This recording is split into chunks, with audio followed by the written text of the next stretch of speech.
രേണുസുതിയും കിച്ചുവും തമ്മിലുള്ള ഒരു യുദ്ധം തന്നെ സോഷ്യൽ മീഡിയയിൽ നടന്നുകൊണ്ടിരിക്കുകയാണ്. ഏറെ ദിവസങ്ങളായിട്ടും അതിന് യാതൊരു മാറ്റവുമില്ല. ഇപ്പോഴിതാ കിച്ചുവിനെതിരെ വീണ്ടും രേണുസുതി രംഗത്തെത്തിയിരിക്കുകയാണ്. എൻ്റെ മകനെ ഇനി അവന് കൊടുക്കില്ല എന്നെല്ലാം പറഞ്ഞുകൊണ്ട് രേണുസുതി ഈ ഒരു യുദ്ധം അവസാനിപ്പിച്ചു എന്നാണ് എല്ലാവരും വിചാരിച്ചത്. പക്ഷേ കിച്ചുവിനെക്കുറിച്ച് താൻ കുറച്ച് കാര്യങ്ങൾ പറയുമെന്ന് പറഞ്ഞതിൽ പിന്നെ കിച്ചു രേണുവിൻ്റെ ഒരു കാര്യവും അന്വേഷിക്കുന്നില്ല.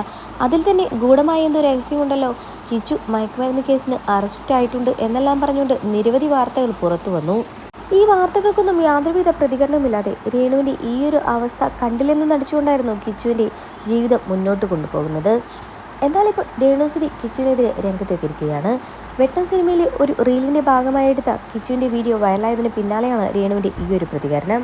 എൻ്റെ ഉള്ളിൽ പുകയുന്നൊരു അഗ്നിപർവ്വതമുണ്ട്, അത് പൊട്ടിപ്പുറപ്പെട്ടാൽ തീരാവുന്ന പ്രശ്നമേ ഉള്ളൂ എല്ലാവർക്കുമെന്ന് പറഞ്ഞുകൊണ്ട് കിച്ചുവിനെതിരെ ഭീഷണിയുമായിട്ടാണ് രേണു എത്തിയിരിക്കുന്നത്.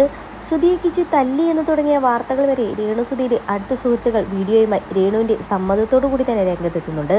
അതുകൊണ്ട് തന്നെ ഇത് വലിയൊരു പ്രശ്നത്തിലേക്കാണ് പോകുന്നത്. കിച്ചുവിന് സ്വത്ത് കൊടുക്കാതിരിക്കാനും ഈ ഒരു സമയത്ത് സിമ്പതി നേടി കിച്ചു മുന്നോട്ട് പോകാതിരിക്കാനും വേണ്ടിയിട്ടാണ് രേണു ഇതെല്ലാം ചെയ്യുന്നതെന്നാണ് മറ്റുള്ളവരുടെ പക്ഷം.